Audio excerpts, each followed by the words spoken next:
Doctor Babasaheb आंबेडकरांचा, वंचित बहुजन आघाडीचा, आंबेडकर तू मागे पडो,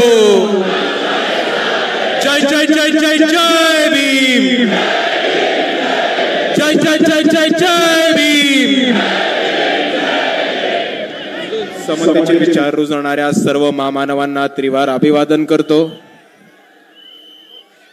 मंचावरती उपस्थित सर्व मान्यवर, तसेच इथे उपस्थित माझ्या माता भगिनी, वडीलधारी मंडळी, या चळवळीतले साथीदार आणि तसेच भारताचे संविधान मानणारे या देशातल्या प्रत्येक नागरिकाला माझा जय जिजाऊ, जय शिवराय, जय ज्योती, जय क्रांती, जय लहूजी, जय मल्हार, अस्सलाम वालेकुम आणि जय भीम.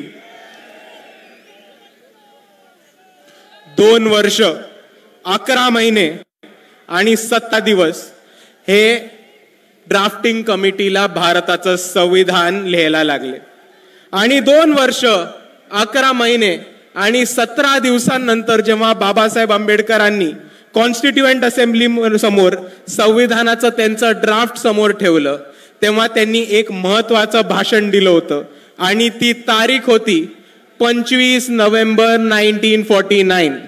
आणि म्हणून 25 नोव्हेंबर रोजी ज्या विचारांनी आणि ज्या विचारधारेने साहेबांनी संविधान लिहिलं होतं, त्या विचारांना, त्या विजनला आणि त्या विचारधारेला वाचवून ठेवण्यासाठी आणि त्याचा सन्मान करण्यासाठी वंचित बहुजन आघाडी 25 नोव्हेंबर रोजी शिवाजी पार्क वरती संविधान सन्मान महासभा घेत आहे. आणि मी आपल्या सर्वांना एवढं सांगतो की ह्याच्या पुढच्या प्रत्येक वर्षी वंचित बहुजन आघाडी 25 नोव्हेंबर रोजी शिवाजी पार्कला इतक्याच मोठ्या गर्दीनी, इतक्याच मोठ्या ताकदीनी, इतक्याच मोठ्या संख्येने दरवर्षी संविधान महासभा घेत राहील आणि आपल्या सर्वांना यायला भाग आहे. आणि हेच बोलत असताना बाबासाहेबांनी त्या भाषणामध्ये त्यांचे विजन मांडली होती, विचार मांडले होते आणि तशीच एक काळजी आणि पोटतिडकी मांडली होती. आणि बाबासाहेब म्हटले होते, it is certain that if parties place creed over country, our independence will be in jeopardy for a second time and it will be lost probably forever. We must be determined to defend our independence with our last drop of blood. याचा अर्थ हाच होतो की इकडच्या राजकीय पक्षांनी, इकडच्या सत्ताधाऱ्यांनी जर देशासमोर देशाच्या प्राधान्यापेक्षा वरती जात, जमात आणि धर्म ठेवला तर आपण आपलं स्वातंत्र्य गमवून बसू. ही परिस्थिती आपल्या सर्वांना समजून घेतली पाहिजे. आणि त्याच वाक्यामध्ये बाबासाहेब हे सुद्धा म्हणतात की आपली जबाबदारी आहे, ही आपल्या सर्वांची रिस्पॉन्सिबिलिटी आहे की संविधान वाचवणं आणि देशाचं स्वातंत्र्य आणि देशांचे इंटरेस्ट हे जातीच्या, धर्माच्या आणि जमातीच्या पुढे ठेवणं. पण आता देशात काय चालू आहे हे आपल्या सर्वांना समजून घेणं गरजेचं आहे मित्रांनो. 2014 मध्ये जेव्हा भाजप सत्तेत आली तेव्हा आम्ही ओरडून बोंबलून सांगत होतो की धर्मामध्ये, जमातीमध्ये, जातीमध्ये तिळा निर्माण करून, भांडणं लावून, दंगल करून ही भाजप सत्ता उपभोगण्याचं काम करणारे. आणि 2014 पासून 2025 पर्यंत आतापर्यंत जे घडले ते तसंच चालू. मित्रांनो हे समजून घ्या. 2025 ची स्थिती समजून घ्या. 2025 मध्ये Maratha versus OBC, Banjara versus आदिवासी, धनगर वर्सेस आदिवासी, मातंग वर्सेस बौद्ध, असं समाजामध्ये दंगली पेटवण्याचं काम, भांडणं पेटवण्याचं काम हे भाजपने आता सुरू केलेलं आहे. हे आपल्या सर्वांना समजून घेणं गरजेचं आहे. दुसऱ्या बाजूला परवाचीच घटना बघा. अरुणाचल प्रदेशची एक महिला होती. 18 तास तिला चायनामध्ये शांघाय एअरपोर्ट वरती चायनाच्या अथॉरिटीजनी, चायनाच्या सरकारनी तिला दाबून ठेवलं होतं. का? कारण ती अरुणाचल प्रदेशची होती आणि भारताचा पासपोर्ट वापरत होती. आणि चायनाने म्हटलं की आम्ही अरुणाचल प्रदेशला भारताचा भाग नाही मानत आणि अरुणाचल प्रदेशच्या लोकांना भारताचा पासपोर्ट दिलेला चायनाला चालत नाही. ही वस्तुस्थिती समजून घ्या. 1 महिन्यापूर्वी भारताचे माजी सरन्यायाधीश भूषण गवई यांचे पुतळे जाळण्यात आले आणि यांच्या पुतळ्यांना चपला मारण्यात आल्या। हे कुठे घडलं तर न्यूयॉर्कच्या टाइम स्क्वेअर मध्ये घडलं। आणि आपण या दोन्ही घटनांचा अभ्यास करा मित्रांनो। जेव्हा त्या अरुणाचल महिलेला सांगतात की तुमचा भारताचा पासपोर्ट चालत नाही आणि चायना अरुणाचल प्रदेशला भारताचा भाग मानत नाही, आणि जेव्हा सरन्यायाधीश भूषण गवईंचे पुतळे जाळले जातात आणि त्यांच्या पुतळ्यांना चपला मारल्या जातात, तेव्हा तो फक्त एका महिलेचा किंवा भूषण गवईंचा अपमान नाहीये, तो एका आदिवासी महिलेचा आणि एका दलित माणसाचा अपमान नाहीये, तर तो भारताच्या न्यायव्यवस्थेचा अपमान आहे, तो भारताच्या संविधानाचा अपमान आहे आणि तो भारताच्या संविधानाचा आणि सॉव्हर्निटीचा आणि स्वातंत्र्याचा अपमान आहे। आणि हा अपमान आपण सहन करणार नाही होत, हे समजून घ्या मित्रांनो। हेच बोलत असताना दुसऱ्या बाजूला एक गोष्ट समजून घ्या की इकडे नरेंद्र मोदी स्वतःला 56 इंची छाती असलेलं म्हणतात, अमित शहा स्वतःला खंबीर खमक असे गृहमंत्री म्हणतात, पण हे दोघं सत्तेत असताना आज चायना अरुणाचल प्रदेशला भारताचा भाग मानत नाही आणि भारताच्या सरन्यायाधीशच्या पुतळ्याला चपला मारल्या जातात। आणि म्हणून मी अमित शहा आणि नरेंद्र मोदींना आवाहन करतो की जर तुमची छाती खरंच 56 इंची असेल, जर तुम्ही खरंच खंबीर हिम्मतवाले आणि डरपोक गृहमंत्री नसलात, तर तातडीने चायनावरती ऍक्शन घेऊन दाखवा, फॉरेन पॉलिसीनी चायनाला सबक शिकवून दाखवा। आणि दुसऱ्या बाजूला ज्या ज्या भारतीय नागरिकांनी, ज्या ज्या एनआरआयनी भूषण गवईंच्या पुतळ्याला चप्पल मारायचा प्रयत्न केला, त्यांचे व्हिसा आणि पासपोर्ट रद्द करून दाखवा, मग आम्ही मानू की तुमची छाती खरंच 56 इंची आहे, आणि मग आम्ही मानू की अमित शहा मध्ये खरंच दम आहे। नाहीतर तुम्ही समजून घ्या 5-25 चायना करून काही नाही होत। चायनाला उत्तर द्यायचं असेल तर ताकदीने उत्तर द्यायला लागणार आहे, हे आपण समजून घ्या। आणि दुसऱ्या बाजूला मोदी आणि अमित शहा हे एनआरआयच्या विरुद्ध आणि अमेरिकेत बसलेल्या एनआरआयच्या विरुद्ध ऍक्शन नाही घेणार, कारण हेच एनआरआय लोक आहेत जे भाजपला USA मध्ये बसून भरघोस पैसा पोचवतात, हे आपण दुसऱ्या बाजूला समजून घ्या। आणि भारतामध्ये आणि अमेरिकेतल्या गोष्टी बोलत असताना परवाच एक रिपोर्ट आलाय की $3,30,000 हे RSS नावाच्या अनधिकृत टेररिस्ट ऑर्गनायझेशननी USA मध्ये स्क्वायर पॅटसन बॉक्स नावाच्या एका कंपनीला दिले होते लॉबिंगसाठी आणि USA मधली निर्णय प्रक्रिया बदलण्यासाठी। आणि दुसऱ्याच बाजूला याच RSSनी दिल्लीमध्ये 150 कोटीचं केशव कुंज नावाचं ऑफिस उभं केलं, हे आपण समजून घ्या। आता मला एक प्रश्न सांगा की जी संघटना जिची कोणती रजिस्ट्रेशन नाहीये, ज्याची कोणती नोंदणी नाहीये आणि जी भारताचं संविधान मानत नाही, ही संघटना $3,30,000 USA ला कसे पाठवते? ही संघटना 150 कोटीचं ऑफिस दिल्लीमध्ये कसं बांधते?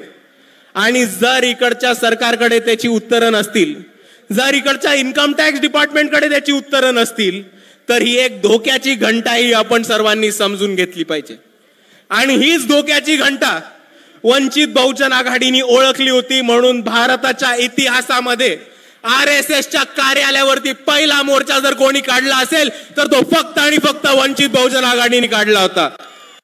आणि हा मोर्चा काढताना आम्ही RSSला 3 गिफ्ट देणार होतो।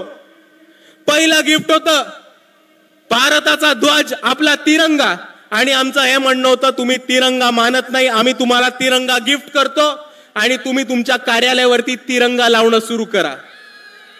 दुसरं आमचं गिफ्ट होतं भारताचं संविधान, आणि आमचं हे म्हणणं होतं की तुम्ही भारताचं संविधान मानत नाही, आम्ही आमच्या वतीने तुम्हाला एक संविधानाची प्रत देतो, तुम्ही ते संविधान वाचा, समजा आणि संविधानाच्या हिशोबाने चालत राहा। हा आमचा दुसरा त्यांना गिफ्ट होता।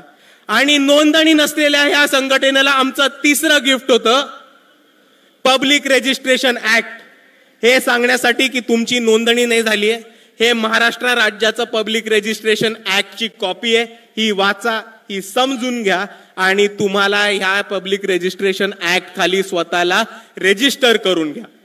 पण RSSचा एकही माणूस आला नाही आणि RSSच्या कोणत्याही माणसाने हे गिफ्ट स्वीकारलं नाही.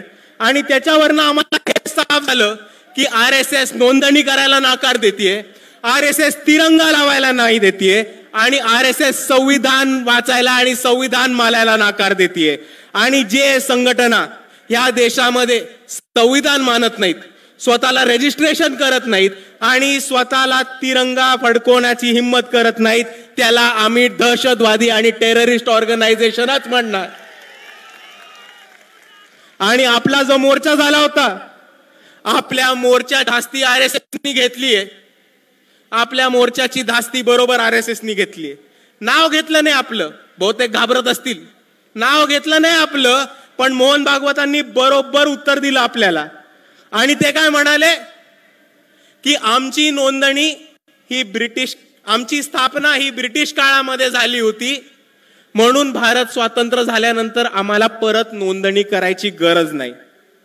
आणि जर मोहन भागवतांना असं वाटत असेल तर त्यांना मला एकच गोष्ट सांगायची आहे की जर तुमची स्थापना ब्रिटिशांच्या काळी झाली होती आणि भारत स्वतंत्र देश झाल्यानंतर संविधान लागू झाल्यानंतर तुम्हाला स्वतःची नोंदणी करायची नव्हती, तर मग या देशात थांबलात कशाला? ब्रिटिशांबरोबरच निघून जायचं होतं ना. पण होती बसलात. आणि म्हणून मी RSSला एकच गोष्ट सांगतो कि इस देश में रहना होगा तो संविधान मानना होगा. बोला माझ्या बरोबर, इस देश में रहना होगा, इस देश में रहना होगा, अगर इस देश में रहना होगा. आणि दुसऱ्या बाजूला मोहन भागवत म्हणतात की आम्ही एक व्यक्तींची संघटन होत, आम्ही एक व्यक्तींची संघटन असल्यामुळे आम्हाला रजिस्टर करायची गरज नाहीये, आम्हाला नोंदणी करायची गरज नाहीये. आणि म्हणून मला इकडच्या न्याय व्यवस्थेला एकच प्रश्न विचारायचा आहे की जर 5 लोक, 5 व्यक्ती एकत्र येऊन एक संघटन बनवत असतील, उदाहरण घ्या तर मी आहे, माझ्या बरोबर चेतनदादा आहिरे आहेत, सागरदादा गवई आहेत, स्नेहलताई सोनी आहेत, तय्यबभाई जफर आहेत, शमीबाताई पाटील आहेत. आम्ही 5 लोक एकत्र आलो, आम्ही एक संघटन बनवलं आणि आम्ही स्वतःला व्यक्तींचं संघटन म्हटलं, तर तुम्ही आम्हाला AK-47 आणि ऑटोमॅटिक रायफल ठेवू देणार आहात का? तुम्ही आम्हाला ऑटोमॅटिक वेपन्स ठेवू देणार आहात का?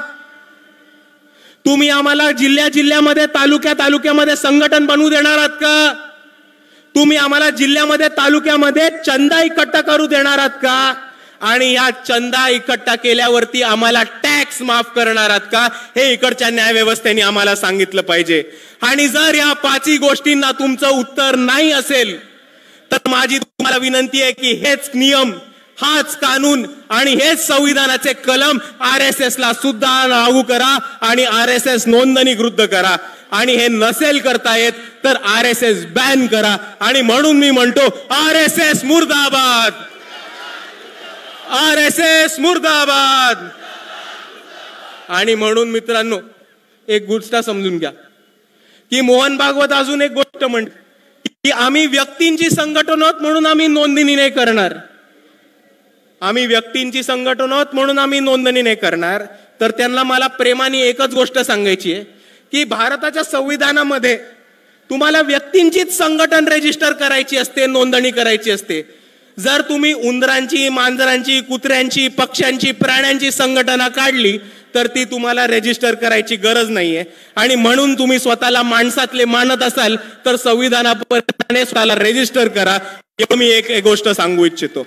आणि मित्रांनो म्हणून मी दरवेळेस म्हणत राहतो की या भारतामध्ये जर कोणी RSSला थांबवू शकणार असेल, जर कोणी BJPला हरवू शकणार असेल आणि जर कोणी मनुवादाला अंगावर घेऊन त्याला हरवू शकणार असेल तर ते फक्त आणि फक्त या देशातले आंबेडकरवादी आहेत, त्याच्यापेक्षा अजून कोणामध्ये दम नाही. आणि संविधानाचा सन्मान करायला, संविधानाचा गौरव करणारा आणि संविधानाची बाजू घेऊन लढणारा कोणता पक्ष असेल तर तो फक्त एकच पक्ष आहे, तो फक्त एकच नेता आहे, ते म्हणजे बाळासाहेब आंबेडकर आणि वंचित बहुजन आघाडी. आणि कोणताही मुद्दा असो, कोणताही आंदोलन असो, वंचित बहुजन आघाडी लढत राहतं. आमचा एक आमदार खासदार नाही, आमचा एक मंत्री नाही, संत्री नाही, तरी लोकांचे प्रश्न सोडवण्यासाठी, आंदोलन करण्यासाठी, मोर्चे काढण्यासाठी आणि या व्यवस्थेला घेराव घालून लोकांना न्याय मिळवून देण्यासाठी कोण लढत असेल तर ते फक्त वंचित बहुजन आघाडी लढतीये.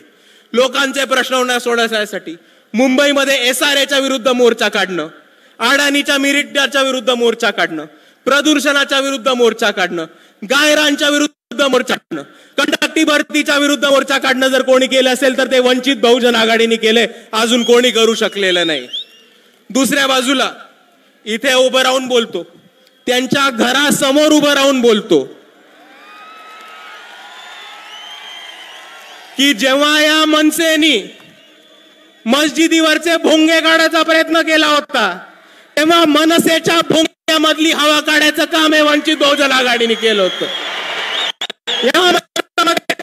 जेव्हा टिपू सुलतान आणि औरंगजेबचे फोटो लावण्यासाठी इकडच्या मुसलमान युवकांना अरेस्ट करण्यात येत होतं, टॉर्चर करण्यात होतं, तेव्हा ही वंचित बहुजन आघाडी होती ज्यांनी टिपू सुलतानचा फोटो छत्रपती शिवाजी महाराज, छत्रपती शाहू महाराज, महात्मा ज्योतिबा फुले, डॉक्टर बाबासाहेब आंबेडकरांच्या फोटोमध्ये लावला होता आणि आम्ही या सरकारला चॅलेंज दिला होता. दुसऱ्या बाजूला हेच ते बाळासाहेब आंबेडकर होते जे औरंगजेबच्या मजारीवरती गेले होते आणि या व्यवस्थेला, RSSला आणि BJPला चॅलेंज दिला होता की इकडचे मुस्लिम पोरं तर फक्त स्टेटस ठेवतात, आमच्या स्टेजवरती टिपू सुलतानचा फोटो आहे, बाळासाहेब औरंगजेबच्या मजारीवरती गेलेत, तुमच्यामध्ये हिम्मत असेल तर आमच्या विरुद्ध ऍक्शन घेऊन दाखवा. आणि एका बाजूला अजून एक धर्मांध ताकद आहे जी बाळासाहेबांचा औरंगजेबच्या मजारीवरचा फोटो काढते आणि काय झालं की बाळासाहेबांचा तो औरंगजेबवरचा फोटो पुढे काढते. या कट्टर हिंदुत्ववादी लोकांना, या धर्मांध लोकांना मला एकच गोष्ट आठवण करून द्यायची आहे की तो कोरोना काळ आठवा, जेव्हा या महाराष्ट्रामधली आर्थिक परिस्थिती ढासळली होती आणि या महाराष्ट्रामधले सगळे मंदिरं बंद पडली होती, तेव्हा हे तेच बाळासाहेब होते ज्यांनी पंढरपूरमध्ये विठोबाच्या मंदिरावरती आंदोलन केलं आणि अख्ख्या महाराष्ट्रामधले मंदिरं चालू करून देणारे हिंदू नागरिकांसाठी सुद्धा बाळासाहेब आंबेडकरच होते. आणि म्हणून मी म्हणतो की आम्ही सर्वांसाठी लढतो. कोथरूड पुणे केस आपल्याला माहिती असेल, सोमनाथ सूर्यवंशींबद्दल काय झालं आपल्या सर्वांना माहिती असेल, पण पोलिसांना धारेवरती धरून, काळा कोर्ट स्वतः चढवून, कोर्टामध्ये जाऊन कोथरूड मधल्या त्या 3 मुलींना आणि सोमनाथ सूर्यवंशींना जर कोणी न्याय मिळवून दिला असेल तर ते फक्त बाळासाहेब आंबेडकर आणि वंचित बहुजन आघाडी होती. आणि म्हणून मित्रांनो मी एवढंच सांगतो की आम्ही लढणारी लोक आहोत, मार खाणारी नाही, मारणारी लोक आहोत आणि याच्या पुढेही लढत राहू. आम्हाला साथ हवी आहे तर फक्त तुमच्या सर्वांची. म्हणून मी माझे 2 शब्द थांबवतो. आपल्या सर्वांना माझा मानाचा जय भीम, जय श्रीराम.